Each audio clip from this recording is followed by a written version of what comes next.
في اتنين من أعظم الألغاز اللي الإنسان عمره ما عرف يحلهم. أول واحد، ليه الوقت بيعدي ببطء جدا في الشغل وبيطير في الأجازة، وليه كل بنت عندها على الأقل 20 جزمة وبرضه بتمشي ب3 جزم طول الوقت. في ثقافات كتير جدا خصوصا في العالم العربي، جزمة البنت مش مجرد إكسسوار هي بتلبسه عشان تكمل الطقم، لا ده كمان بيقولك هي من أنهي طبقة اجتماعية وهل هي حاسة بالأمان في الطريق ولا لأ. الجمال الأول والراحة بعدين. الجزمة الفلات علشان الاستخدام اليومي والمواصلات، أما بالنسبة للكعب العالي فهي علشان السهرات والحفلات والإنستجرام. وساعات تلاقي بنت معاها 3 جزم في الشنطة لأنه الطريق مش معمول للجزمة الكعب اللي معاها. أنا من وجهة نظري إن الجزمة مش مجرد حاجة بنلبسها، دي رسالة وانطباع وموقف، ساعات معمولة من الجلد أو القماش أو في أسوأ الأحوال البلاستيك. في الفيديو ده أنا هتكلم عن أكتر أنواع الجزم الأيقونية واللي بنشتريها وفي الغالب إحنا مش عارفين معلومات عنها كفاية. في جزم بتحبيها وجزم بتكرهيها، وفي جزم تانية أنت فاكرة إنها مريحة بس هي مؤلمة جدا وما بتكتشفيش ده غير لما بتشتريها. سواء كنت بتدوري على الجزمة المناسبة أو ما بتعرفيش تمشي من غير الهيلز، أعتقد إن أنت في المكان الصح.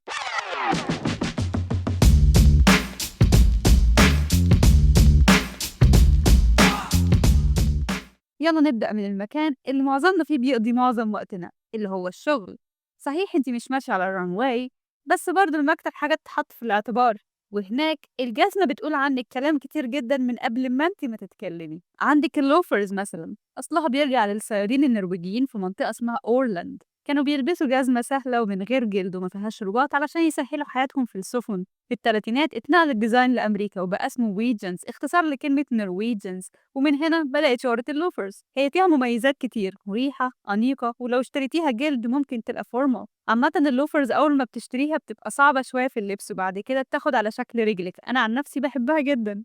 دلوقتي هنتكلم عن البامبس الكلاسيك، ظهرت في القرن ال17 والبنات من الثمانينات بتحب تلبسها. لو عندك اجتماع مهم، دي الجزمة اللي هتديكي إحساس بالقوة. هي أساسية جدا من زمان خصوصا في الشغل لأنها بتدي طول وهيبة. أهم حاجة ما نخليش الكعب عالي جدا في الشغل لأن احنا عايزين نحافظ على الفورماليتي جوه المكتب.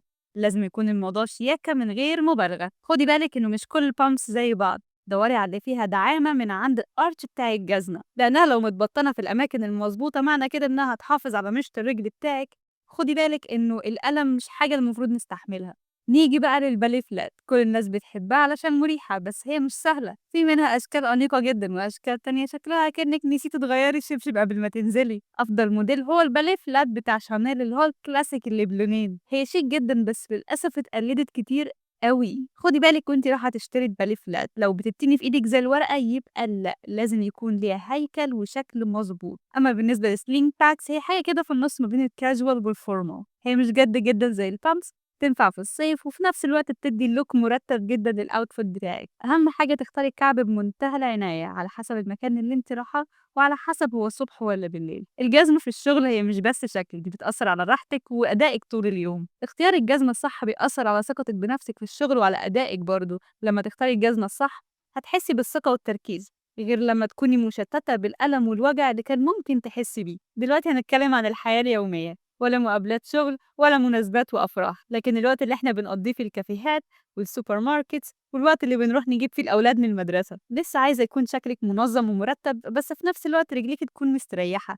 وأكيد هنبدأ بملكة الراحة اللي هي السنيكرز. الأول كانت معمولة للرياضة لكن دلوقتي بقى ليها ستايل كاجوال فاخر. السنيكرز البيضة بتليق على كل حاجة حتى البدلات الرسمية المتفصلة. قاعدة واحدة لازم تفتكريها إن السنيكرز البيضة المتوسخة بتدي رسالة واحدة بس، إن انت مش مهتمية وزهقانة. علشان كده السنيكرز البيضة لازم تكون دايما نظيفة. وبعد كده هنتكلم على الأستيتروز، دي وصولها من أسبانيا من أكتر من 700 سنة ولسه بتتصنع لغاية دلوقتي في منطقة الباسكي. أهم مميزاتها إنها بتتنفس ومرنة وبتوصل رسالة إنك ناوية تسافري قريب. الويدج أستد رولز مناسبة جدا للبرانش بس خدي بالك لو الأرض مش مستوية أو حجرية ومتكسرة. دلوقتي معانا جزمة الميري جينز اللطيفة البريئة، هي في الأصل اتعملت للأطفال بس فنانين البانك في الثمانينات اعتمدوها في الديزاينز بتاعتهم ودلوقتي هي مالية شوارع فرنسا. ولو انت ستايلك فرنسي هي أكيد عندك في البيت. هي لطيفة أكيد وكيوت مفيش كلام، بس خدي بالك إنها مش كيوت قوي على رجلك. كتير منها خصوصا الرخيص أو المعمولة بطريقة مش مظبوطة ممكن تعمل لك احتكاك وفقاقيع صغيرة من عند الكعب من ورا.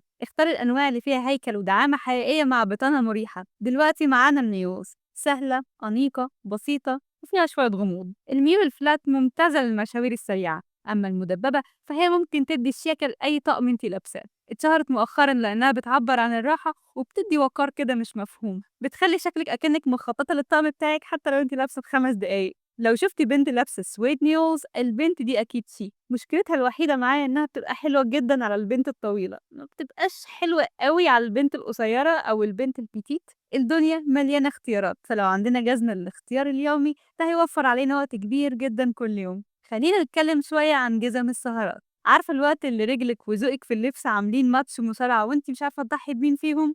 عشان كده هتكلم على الستيلاتوس، ملكة الدراما بلا منازع في عالم الأحذية. هي اتعملت علشان تخليكي تحسي انك في قمة الشياكة، بس بالغالب ان احنا بنحس بألم بعد ساعتين بالظبط. هي بتطول الساق وتشد الظهر وتظبط وقفتك وبتدي أناقة درامية لأي فستان بتلبسيه.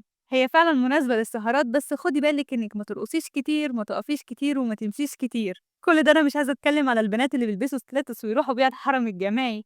اكيد دي حاجة مش مناسبة وكمان ما تنفعش. البلوك هيلز او الكعب العريض ممكن تعتبريه حل وسط ما بين انه يديك الطول اللي انت عايزاه وفي نفس الوقت يكون مريح لمشط رجليكي. تنفع للعشاء في مكان مفتوح او السهر في اماكن الارض فيها ما تكونش مضمونة. الكيتن هيلز دقيق ومحدش فاهمه صح. هو واطي وشيك، ولو عرفتي تختاريه صح ممكن يكون في منتهى الأناقة، بس مع الأسف لو اخترتي النمرة الغلط ممكن يبان إنك مستلفة الجزمة من جدتك. دايما اختاري الموديلات المودرن والعصرية، ركزي على المقدمة المدببة وللخطوط بتاعتها نظيفة وواضحة. في نوعين من البنات في الأجازات، في بنات بتحب تمشي حافية على الشط، وبنات تانية برستيجها ما يسمح لهاش إنها تمشي من غير كعب في أي حتة. لو انت من النوع الأول فالفليب فلوب ممكن يكون حل كويس على الشط، هي رخيصة موجودة في كل مكان. لو هتلبسيها على البحر أو جنب البسين أوكي، بس بليز ما تلبسيهاش بره الشط عامة. السترابي ساندلز أو الصنادل الفلات اللي بيبقى فيها أربطة دي ممكن تبقى شيك جدا، خصوصا لو كانت جلد ميتاليك أو بسيطة في التصميم. بتليق جدا على أي فستان صيفي أو بنطلون كتان. مشكلتها الوحيدة إنه لو الأربطة بتاعتها رخيصة أو الجزمة نفسها مش معمولة كويس، الأربطة دي ممكن تعور رجلك. دلوقتي هنتكلم عن صنادل البلاتفورم. الصنادل دي هتديكي طول من غير وجع، ستايلها ريترو لطيفة، والغريب إنها مريحة في المشي أكتر على غير المتوقع. أنا عن نفسي ما بحبهاش قوي لأنها مش مناسبة مع الستايل بتاعي، الحاجات فيه بسيطة أكتر من كده، بس ده لا يمنع إنه اختيار مناسب جدا لبنات كتير في الصيف أو إن اللبس بتاعها مختلف عني شوية. متهيألي القيمة الحقيقية بتاعتها إنها بتدي طول بتفرد الظهر من غير ما توجع الرجلين، لكن أعتقد إنه دي مش أكتر حاجة عصرية اليومين دول. دلوقتي ممكن الكلام عن السلايدز. هي شكلها رياضي ومريحة في اللبس، ولو اخترتيها صح ممكن تكون شيك جدا، بس خدي بالك وانت بتختاري الديزاين بتاعها ما يكونش شبه اللي بتبقى موجودة في حمامات الجيم. رأيي الشخصي فيها هي لسه مش الستايل بتاعي، بس أنا متفهمة طبعا لو في حد عايز يشتريها. أما بالنسبة للأفراح والمناسبات الكبيرة بشوف الناس بتهتم بالفستان وبقصة الشعر والميك اب أكتر من الجزمة.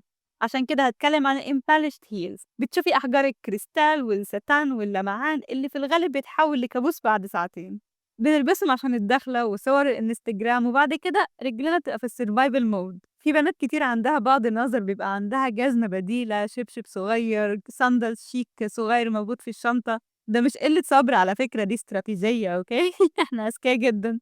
الليفل اللي بعد كده هو الstatement shoes. هو عايز في الحقيقة بنت يكون عندها جراءة في الشخصية ووضوح في الكاركتر عامةً يعني. دايمًا باقول إن الجزمة بتحكي قصص مختلفة من كل مكان. على سبيل المثال الموضوع مختلف من القاهرة لدبي.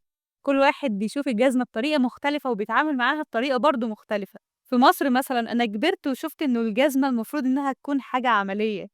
الناس بتختارها علشان تلبسها وتقضي مشاورها، ومحدش بيهتم قوي بالستايل أو الديزاين أو حتى طريقة الصنع. وبالنسبة لستات كتير لازم تكون الجزمة مريحة عشان تعرف تتحرك في الشوارع الزحمة، والهدف مش إنها تلفت الانتباه بس تندمج مع المحيط اللي حواليها. في الغالب الجزمة بتبقى مريحة، مفيهاش ألوان صاخبة ومفيهاش كعوب عالية. ده مش معناه إن هما بيتجاهلوا الستايل، بس ده معناه إن هما عندهم أولويات مختلفة. هما عايزين يخلوا البراكتيكاليتي أو العملية في المرتبة الأولى. ولما اتنقلت هنا لدبي بدأت أشوف ستايلات مختلفة. الجزمة هنا في الخليج هو جزء أساسي من طريقة البنات في التعبير عن الستايل بتاعها. هو أنا دايما بقول إن الجزمة قادرة إنها تغير من اللوك نفسه وترفع الستايل كله على بعضه. لو حد لاحظ زي البنات هنا بتحب تلبس الصنادل بتاعت إرماس، سهلة بسيطة وبتعرف على طول. سواء بتختاري الجزمة بطريقة عملية وبتفكري بس انت عايزة تنجزي حاجة معينة، أو أنتِ بتحبي تعبّري عن الstyle بتاعِك بطريقتِك المختلفة، هتفضل الجزمة بتعبّر عن حاجة عميقة جواكِ وعن البيئة اللي أنتِ فيها وعن محور تركيزِك. وفي حاجة تانية أنا لاحظتها إنه نادرًا ما حد بيتكلم على إزاي الجزم بتتعمل، وفكرة استخدام خامات ومواد صديقة للبيئة. في جزم كتير شُفتها معمولة بطريقة غلط، وللأسف بتسبب تشوهات كبيرة في الإبهام وفي مشط الرجل وفي الكعب. الجزم في المتوسط بنلبسها حوالي 8 ساعات في اليوم، ودي مدة كافية جدًا إنها تغيّر من شكل الرجلين نفسها. عشان كده أنا مصدقة إن النقاشات دي مهمة جدًا ولازم نتكلم فيها.